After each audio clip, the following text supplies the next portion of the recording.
ম্যাচের ১২ মিনিটেই penalty miss, আর তারপর থেকেই অস্বস্তি। অবশেষে ৮১ মিনিটে খুঁড়িয়ে খুঁড়িয়ে মাঠ ছাড়লেন ক্রিস্টিয়ানো রোনালদো।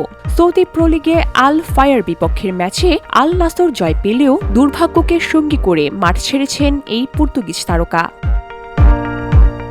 প্রাথমিকভাবে আল নাসরের কোচ জানিয়েছিল পেশিতে চোট পেয়েছেন CR7। পরবর্তীতে মেডিকেল টিম স্ক্যান করে নিশ্চিত করে রোনালদোর হ্যামস্ট্রিংয়ে চোট লেগেছে। ইতিমধ্যে শুরু হয়েছে তার রিহ্যাবিলিটেশন প্রক্রিয়া। তবে কবে নাগাদ মাঠে ফিরতে পারবেন সে বিষয়ে এখনও নির্দিষ্ট করে কোনো কিছুই জানানো হয়নি।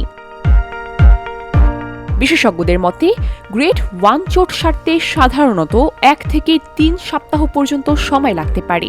তবে 41 বছর বয়সে পুরোপুরি ফিট হতে সময় আরও বেশি লাগতে পারে তার। আর যদি চোট গ্রেড 2 বা 3 হয় সেক্ষেত্রে কয়েক মাস পর্যন্ত মাঠের বাহিরে থাকতে হতে পারে। তাই স্বাভাবিকভাবেই উদ্বেগে রয়েছেন রোনালদো ভক্তরা।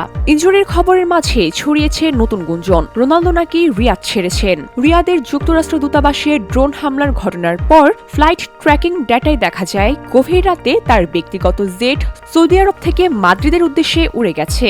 তবে দ্রুতই সে গুঞ্জন উড়িয়ে দেওয়া হয়েছে। স্পষ্টভাবে জানানো হয়েছে রিয়াদে আছেন রোনালদো।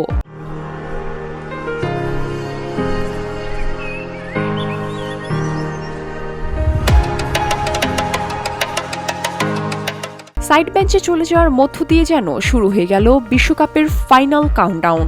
আর মাত্র ৯৯ দিন। ৪ বছর ধরে জমে থাকা স্বপ্ন আর দীর্ঘ অপেক্ষা এখন আগ্নেয়গিরির মতো বিস্ফোরণের অপেক্ষায়। এমন সময় এই ইনজুরি যেন বিনা মেঘে বজ্রপাত। ক্যারিয়ারের শেষ বিশ্বকাপটাকে খেলতে পারবেন CR7। একদিকে ১০০০তম গোলের মাইলফলক, অন্যদিকে ৬টি বিশ্বকাপ খেলার বিরল নজির গড়ার সম্ভাবনা। ইনজুরি আপাতত তাকে থামিয়ে দিলেও রোনালদোর সময় যেন সবসময় এগিয়ে যাওয়ারই গল্প বলে। চোট কাটিয়ে কত দ্রুত সময়ের মধ্যে ফিরতে পারবেন তিনি? বিশ্বকাপের মঞ্চে আবারও কি দেখা যাবে সেই পরিচিত উদযাপন? এসব প্রশ্নের উত্তর মিলবে এখন সময়ের হাত ধরেই। VOD Bangla news desk.